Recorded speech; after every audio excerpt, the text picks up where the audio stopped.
Assalamualaikum warahmatullahi wabarakatuh. Melanjutkan pembahasan kita tentang metodologi penelitian pendidikan kimia. Hari ini kita akan membahas tentang analisis data. Pada pertemuan sebelumnya, kita sudah membahas tentang cara untuk mendapatkan data. Data collection dapat dilakukan dengan berbagai cara untuk memperoleh data. Bisa dengan interview, bisa dengan observasi, melakukan tes, kuesioner, ya, dan lain-lainnya. Bisa juga dengan mendapatkan data sekunder, ya, personal construct. Kalau penelitian yang saintis, ya, melakukan penelitian di laboratorium. Jadi ada banyak banyak cara untuk mendapatkan data yang dikehendaki dalam sebuah penelitian. Namun untuk melaporkan data tersebut itu hanya dalam 3 cara atau 3 bentuk, ya. Apakah itu bentuk narasi atau verbal, kemudian dalam bentuk numerik, atau dalam bentuk visual, gambar atau grafik. Tentu saja pada umumnya ketiga cara ini adalah digunakan secara bersamaan dalam melaporkan data. Hanya mungkin ada part yang dominan. Apakah dominan dalam bentuk narasi misalnya, apakah dominan dalam bentuk numerik, atau dominan dalam bentuk visual. Nah, ini tentu saja sangat tergantung juga pada jenis penelitiannya. Untuk penelitian yang kualitatif, itu umumnya datanya adalah data-data yang naratif dan juga disajikan secara naratif, ya. Umumnya disajikan secara naratif. Sedangkan penelitian kuantitatif itu umumnya secara numerik, ya. Nah, secara numerik ini yang akan menjadi topik pembahasan kita pada hari ini, ya. Nah, numerik di sini tidak hanya penyajiannya bukan berarti semuanya dalam bentuk angka-angka, ya, tapi bisa dalam berbagai variasi, misalnya diagram, gambar, grafik, ya, dan sebagainya. Oke, nanti kita akan bahas lebih lanjut. Nah, data numerik itu dibedakan menjadi dua. Ada yang namanya data kuantitatif, ada namanya data kategoris. Nah, data kuantitatif itu antar satu data dengan data yang lain itu berbeda dalam hal jumlah atau tingkatan, ya, dalam hal degree atau numbernya. Misalnya skor tes kimia, temperatur Kota Malang setiap hari selama 3 bulan terakhir, ya, itu data kuantitatif. Karena misalnya si A dapat 90, si A dapat 85, atau si A dapat 90, si A dapat 60. Nah, ini menunjukkan perbedaan tingkatan, degree di antara si A dan si B. Jadi 90 dan 60 itu menunjukkan perbedaan tingkatan. Ya, tentu kalau kita interpretasikan lebih jauh, yang skor tes kimianya 90, ya mungkin dia bisa kita anggap siswa yang pintar. Sedangkan yang skor tesnya 60 mungkin siswa yang biasa-biasa saja. Jadi data di sini menunjukkan tingkatan. Itu biasanya dikategorikan sebagai data kuantitatif, ya, dalam hal ini. Nah, temperatur Kota Malang setiap hari selama 3 bulan terakhir, ya, kadang-kadang 25, kadang 27, kadang 28, kadang 30, ya.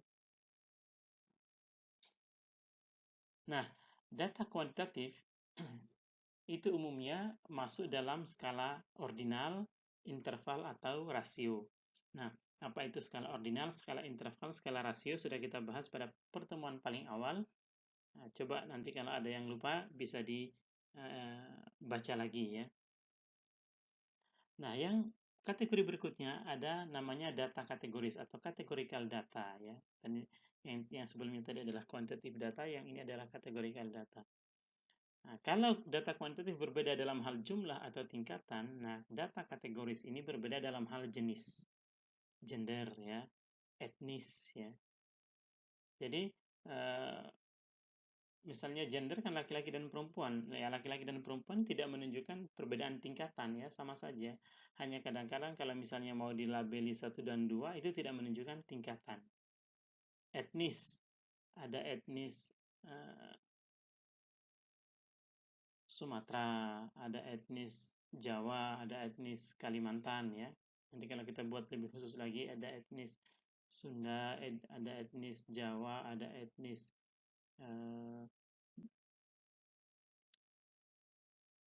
Batak ya, ada etnis di Sulawesi juga banyak etnis Bugis dan sebagainya.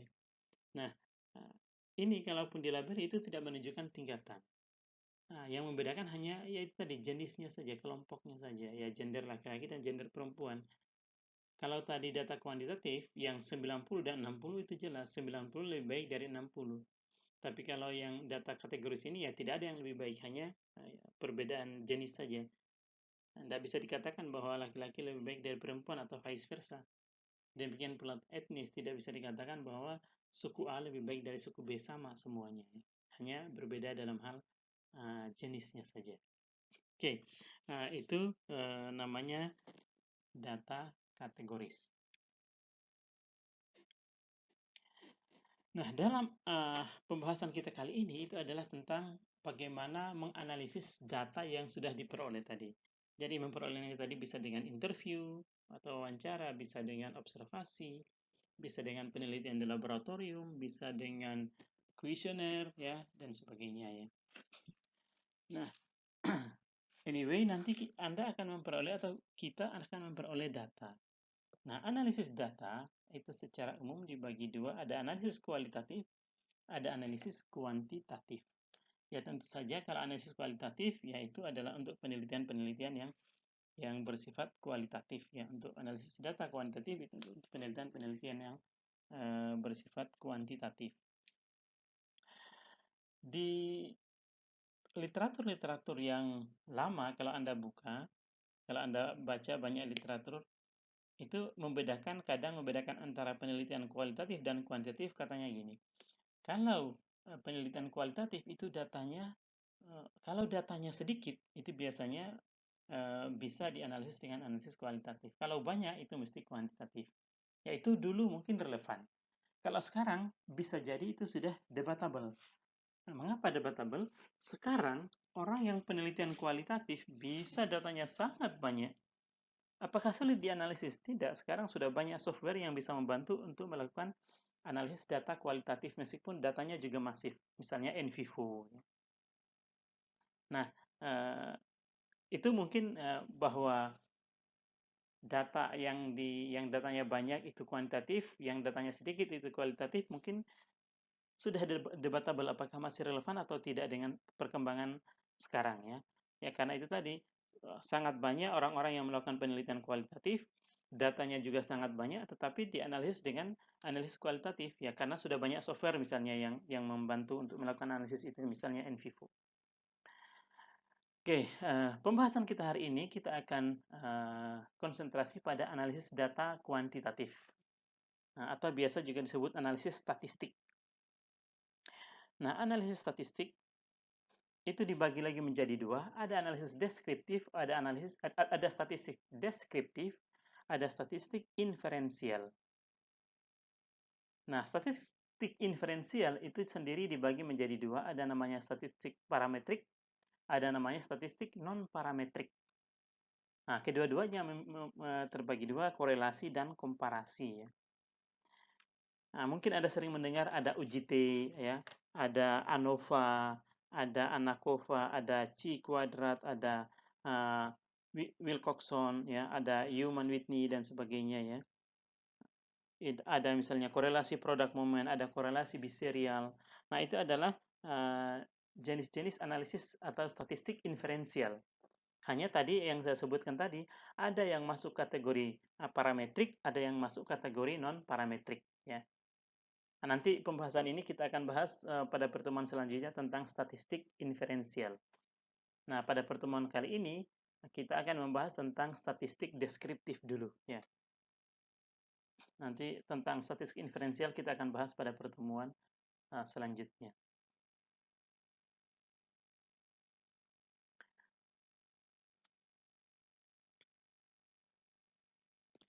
Oke, seperti yang saya katakan tadi, topik pembahasan kita hari ini adalah statistik deskriptif. Nah, apa itu statistik deskriptif? Nah, statistik deskriptif itu mendeskripsikan atau memberikan gambaran terhadap objek yang diteliti melalui sampel atau populasi sebagaimana adanya, tanpa membuat kesimpulan yang berlaku umum. Ya.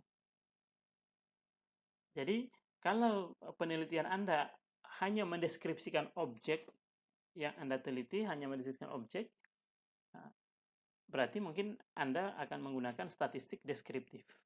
Nah, kalau Anda mau membuat kesimpulan yang lebih berlaku umum, yang lebih general, berarti mungkin Anda butuh statistik inferensial. Nah, itu yang harus Anda ingat ya nanti kalau menulis skripsinya. Karena sangat banyak yang menulis skripsi, yang senior-senior Anda yang sudah lulus itu, ya pokoknya dia lihat di skripsi lain menggunakan namanya statistik deskriptif. Ya, mengapa deskriptif?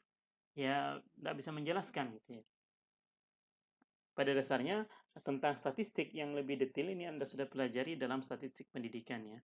Makanya kita tidak akan membahas terlalu detail masalah statistiknya karena nanti akan repetition, akan pengulangan dengan mata kuliah statistik ya. Kita akan hanya membahas aplikasi-aplikasinya saja.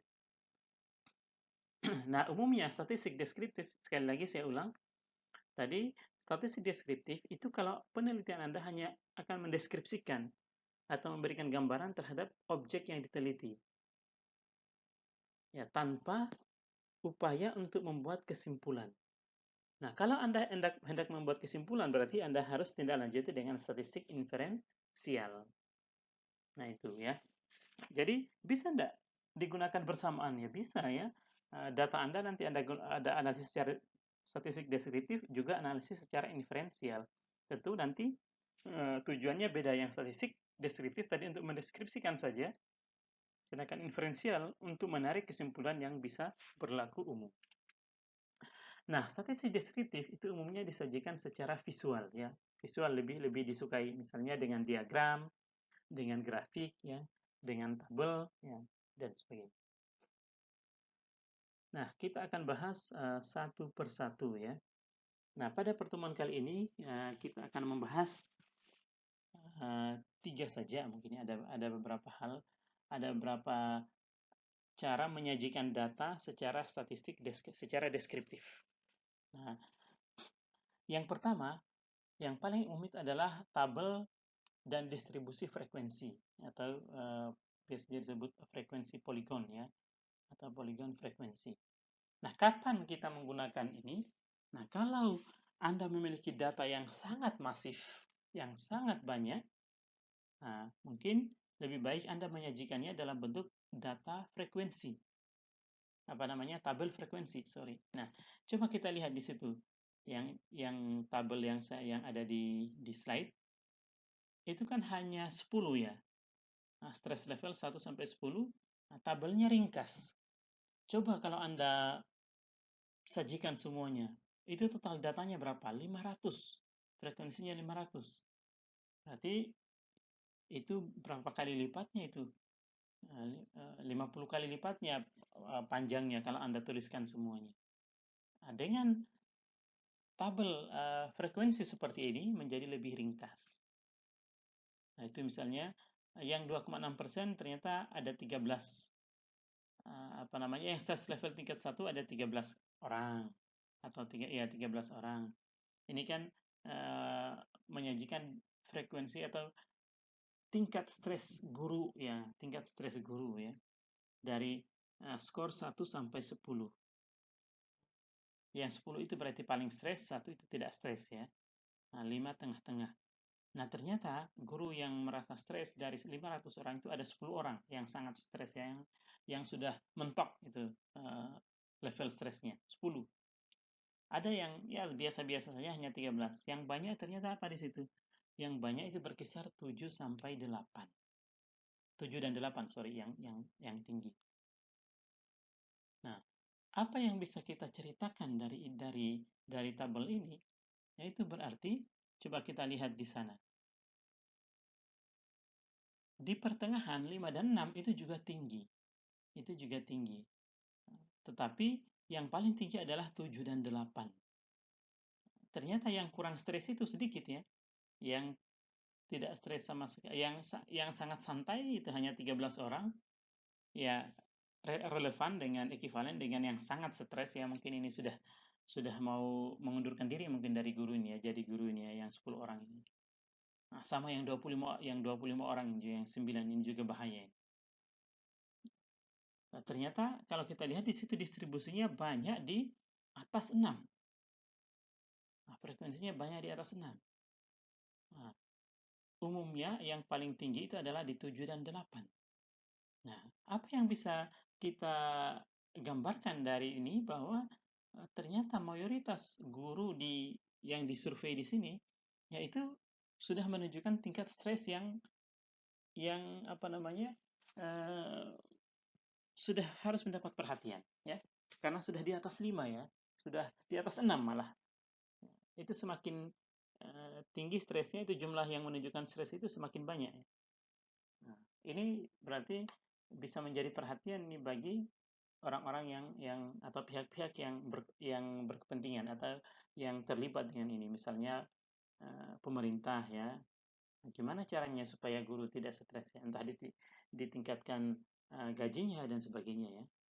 Nah, ini salah satu cara Anda menyajikan data dengan statistik deskriptif. Nah, cara yang lain Anda juga bisa menggunakan frekuensi poligon ya, atau distribusi frekuensi. Ini gambarannya tadi. Jadi kalau tadi dengan frekuensi seperti tadi, kalau dengan data poligon ya, frekuensi poligon seperti ini ya. Itu yang apa namanya? Tapi ini hal yang berbeda ya. Kalau yang tadi adalah guru yang stres, kalau yang ini bukan ya, bukan. Karena ini lebih kepada skor ya. Kalau kita lihat di situ, katakan ini adalah skor siswa yang mengikuti tes kimia kan ya. Itu di sini juga diberikan range, misalnya yang dapat 0 sampai 4 itu ada berapa frekuensi, ada 1 orang ya. Yang dapat 65 sampai 69 itu tidak ada ya.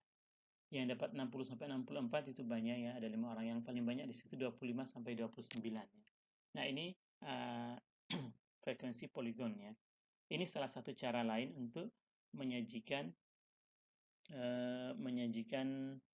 data secara deskriptif. Nah, frekuensi poligon itu bisa juga tidak harus dalam bentuk ring, misalnya 0 sampai 4 ya, bisa saja itu di sini ya, di sumbu X itu mungkin variabelnya yang lain ya. Nah, mungkin tidak disajikan dalam bentuk ring. Tidak harus dalam bentuk ring seperti itu ya. Misalnya 0 sampai 4, 5 sampai 9. Bisa misalnya langsung skor 59 ada berapa orang ya. 50 ada berapa orang ya. Ini sepertinya lebih dipersingkat lagi ya. Mungkin karena kalau dijejer itu sumbu X-nya kan sampai 69 tuh ya. Wah, panjang ya. Makanya dipersingkat dengan diberi range untuk sumbu X-nya. Nah, yang harus dilihat itu karena frekuensi poligon itu grafiknya itu tidak selalu bagus ya. Bisa bentuknya beragam. Nah, nanti Anda akan mengenal yang namanya squid positif dan squid negatif. Nah, squid positif itu yang lihat yang kanan, ya, yang saya tunjuk dengan arah panah yang dua arah panah sebelah kanan. Mengapa di sana disebut squid positif? Coba lihat. Ekor dari grafik itu yang banyak itu adalah ke arah kanan.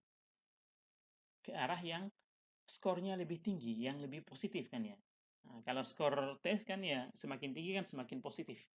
Nah, itu sebarannya, nah lihat ekornya itu setelah puncak itu kan panjang gitu ya. Nah, itu ekornya ya, ekornya. Nah, itu banyak yang di bagian kanan. Nah, berarti dia skewed positif ya. Karena yang semakin ke kanan skornya semakin positif ya, semakin tinggi. Nah, sedangkan gambar yang bawah itu ekornya banyak yang ke kiri ya, yang skornya lebih rendah, ya berarti negatif kan ya. Nah, ini disebut dengan skewed negatif. Skewed negatif. Nah, apa kelebihannya menggunakan apa namanya skewed polygon ini? Menggunakan skewed polygon. Nah, ini salah judulnya ini, mestinya skewed polygon ya. Ya, atau frekuensi polygon juga bisa ya, sama saja. Nah, untuk apa namanya? Yang paling bagus menggunakan skewed polygon ini atau frekuensi polygon ini adalah kalau kita hendak membandingkan dua kelompok. Nah, misalnya di situ kita membandingkan metode A dan metode B. Coba lihat gambarnya, metode A dan metode B. Yang garisnya tidak putus-putus itu metode A, yang putus-putus metode B ya. Misalnya kita membandingkan dua metode pembelajaran. Misalnya metode A katakan adalah guided inquiry, yang metode B katakan itu adalah apa namanya direct instruction ya, seperti itulah misalnya. Anggap saja seperti itu. Nah, dengan membuat apa namanya skewed poligonnya ini kita bisa membandingkan dengan jelas ya. Coba lihat di sana. Apa yang bisa kita identifikasi atau bisa jelaskan dari gambar tersebut?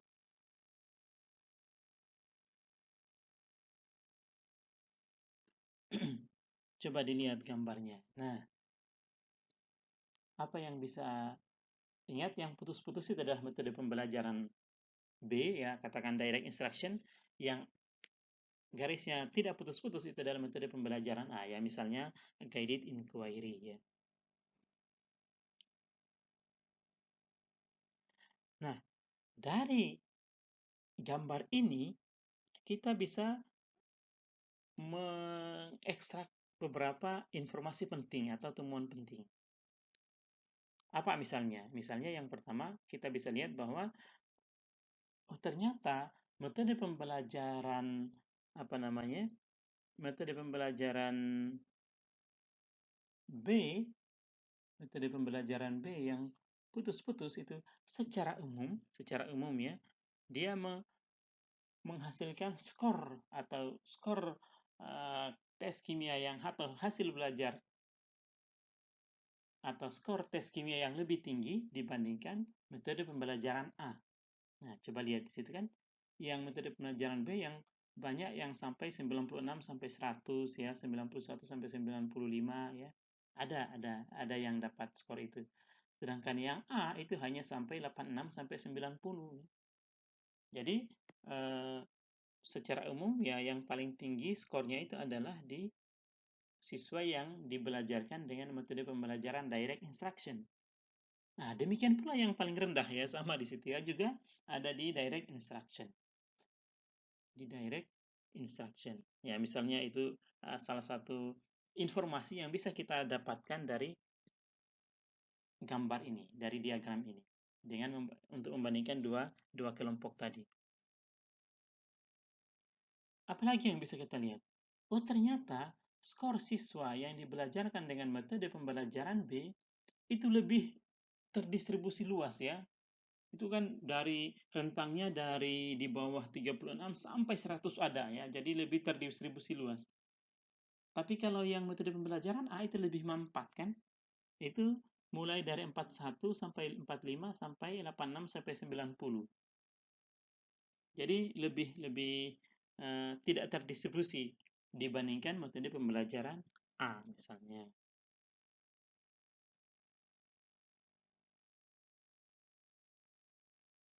Nah, apa lagi yang bisa kita lihat? Nah, misalnya apa yang menyebabkan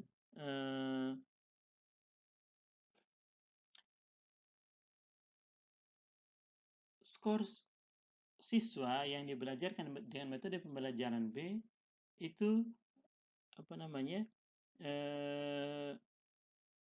lebih tinggi daripada skor siswa yang dibelajarkan dengan metode pembelajaran A misalnya. Nah, itu dari situ ternyata kita bisa lihat Apa misalnya yang bisa dilihat di sana? Oh, ternyata siswa yang dibelajarkan dengan metode pembelajaran A itu mereka banyak terkonsentrasi skornya pada apa di situ, pada rank 56 sampai 80 kan dia.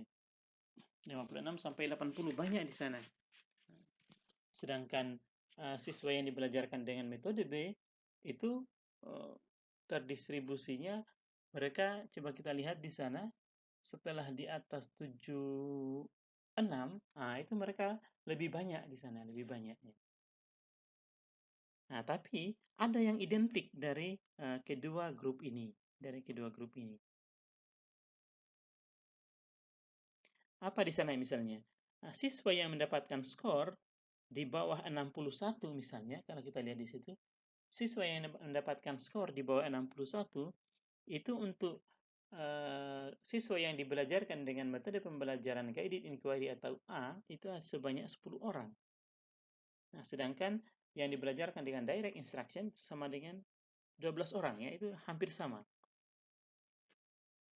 Jadi, anyway, dengan menyajikan data seperti ini, Anda bisa mendeskripsikan kedua kelompok ini dengan banyak hal, ya. Dari berbagai, Anda sudah bisa membahasnya dengan banyak yang bisa Anda bahas dari satu gambar ini. Nah, ini salah satu kelebihannya menggunakan squid polygon, ya. Nah, kalau kita membandingkan dua kelompok itu sangat disarankan menggunakan menyajikan data dengan cara squid polygon ini. Oke, nah selanjutnya itu adalah bar charts atau diagram batang. Kapan kita menyajikan data kita dengan diagram batang atau dengan bar chart? Nah, ini kalau kita menyajikan data yang kategoris dan data diskrit. Ya, misalnya untuk menyajikan yang tertinggi dan terendah. Apa itu data kategoris? Tadi kita sudah bahas, ya. Data kategoris tadi hanya berbeda dalam hal jenis, ya. Nah, bukan tingkatan. Atau data diskrit dan data diskrit. Apa itu data diskrit? Data diskrit itu adalah data yang diperoleh bukan dari hasil pengukuran, tetapi hanya dari hasil menjumlahkan, hasil membilang atau menjumlah. Ini apa bedanya ini mengukur dan menjumlah? Misalnya gini, jumlah siswa di kelas A itu adalah 10 orang. Jumlah siswa di kelas B adalah 12 orang. Jumlah siswa di kelas C adalah 20 orang. Apakah ini hasil pengukuran atau hasil perhitungan atau pembilangan, hasil membilang? Hasil pengukuran atau hasil membilang kira-kira? Kalau tadi siswa di kelas A adalah 15 orang. Siswa di kelas B adalah 20 orang. Siswa di kelas C adalah 15 orang. Nah, itu apakah hasil membilang atau hasil mengukur? Nah, itu adalah hasil membilang, bukan hasil mengukur. Ya, nanti kita lihat apa contohnya hasil mengukurnya. Nah, yang di sini, yang di contoh tabel diagram batang di situ, itu adalah lebih kepada data diskrit, ya, data diskrit, ya, bukan data kategoris.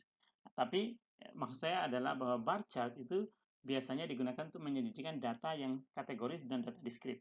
Nah, hanya contoh di sini adalah yang data diskrit. Jadi, berapa yang level stresnya 7 orang sampai 7, yaitu sekitar 22. Berapa yang tingkat stresnya sudah 8, itu hampir 20 orang, ya, sekitar 20 orang. Berapa yang tingkat stresnya sudah sampai level 9, itu 5 orang. Ya, itu hasil membilang, bukan hasil menghitung. Nah, maka data di sini adalah data diskrit, ya. Nah, data ini adalah output dari SPSS, ya. Output dari SPSS. Oh ya, tadi saya lupa bagaimana menggunakan SPSS misalnya. Nah, untuk misalnya menunjukkan squid polygon ya, bagaimana menunjukkan squid polygon dengan SPSS. Nah, ini mudah-mudahan bisa tersaji di sini.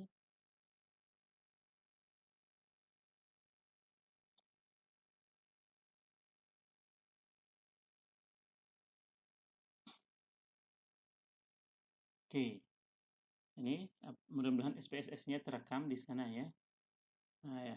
Ini kita punya data, misalnya data skor kimia ya. Ini ada berapa banyak sekali ya. Yang dapat 80, yang dapat 73, yang dapat 90. Ini ada 500 data lebih ya. Nah, kita mau buat squid polygonnya tadi, ya tinggal kita klik Analyze, kemudian Descriptive Statistik, kemudian Deskriptif, ya. Nah, yang ini skor kimia kita pindahkan ke bagian kanan, kita klik, kemudian klik panahnya. Nah, kita option.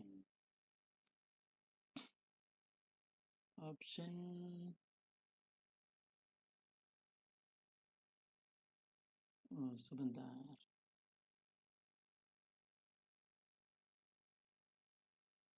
Kita blok dulu, analyze, deskriptif statistik, sorry, bukan deskriptif ya, sudah harus frekuensi dari deskriptif statistik ke frekuensi, bukan ke deskriptif, sorry, tadi salah langkah ya. Jadi analyze, deskriptif statistik, kemudian frekuensi. Nah, ini sudah masuk di sana. Nah, biasanya itu ketika kita buka awal, dia masih ada di kiri ya. Kita masukkan di kanan di bagian variabel. Nah, ini statistiknya.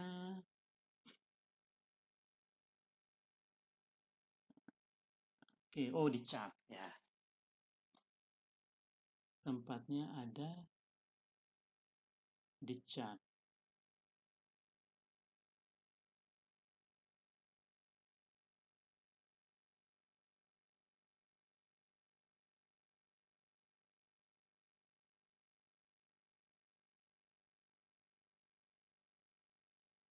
Oke, sebentar.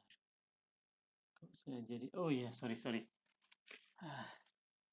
Lupa, nggak di sana. Ya, sekali lagi doa. Ini maaf karena saya sudah lama tidak menggunakan ini. Nah, ini ternyata saya salah tadi. Jadi di sini kita buka datanya, dimasukkan dalam SPSS. Kemudian ini ternyata yang diklik ya. Graphs. Chart Builder. Nah, sorry, dua kali salah ya. Ini dia. Dah. Nah, misalnya ini kita mau apa namanya? Histogram. Squid polygon. Squid polygon itu dia ada di bagian histogram. Nah, ini dia yang ketiga. Ini klik frekuensi poligon. Shred, ya.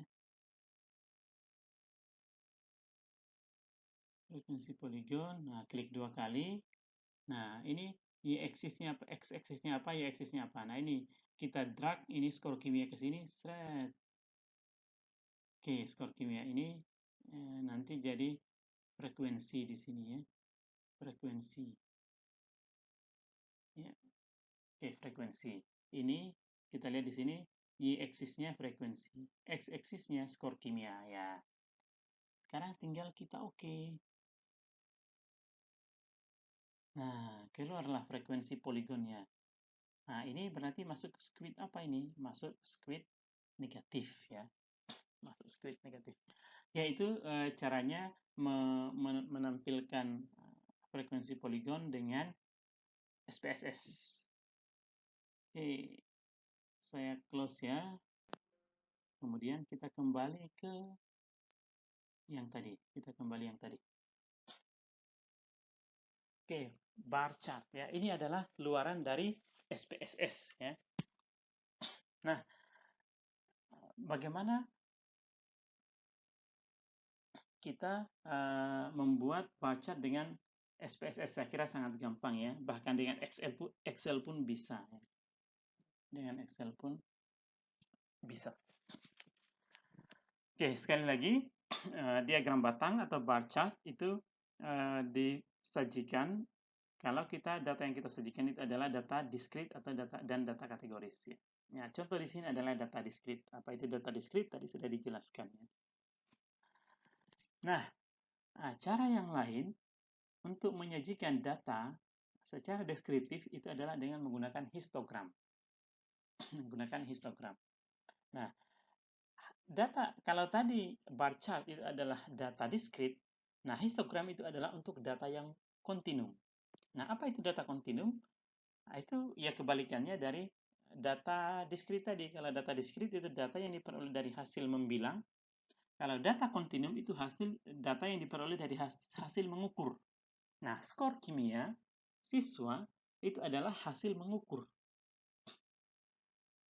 Ya, hasil mengukur. Diukur menggunakan apa? Menggunakan tes misalnya, yaitu maka ini adalah data kontinum, maka bisa bagus disajikan dengan histogram. Nah, ini tampilan data kita tadi. Nah, kalau kita mau menggunakan SPSS, nah kita kembali lagi ke tadi datanya. Nah, ini saya sudah siapkan. Nah, ini tadi mestinya ini yang kita gunakan contoh sebagai squid positif ya, karena ini datanya apa namanya lebih bagus ya. Ya, tadi kalau kita ulang ya untuk squid ya, mohon maaf kalau berulang. Karena tadi ada salah langkah, saya ulang lagi yang squid ya. Dari kita buka ke graph chart builder. Nah, ini kita klik ini untuk frekuensi poligon. X-axisnya jangan lupa drag cinta kimia, seret. Nah, ini otomatis Y-axisnya nanti frekuensi. Tinggal di OK.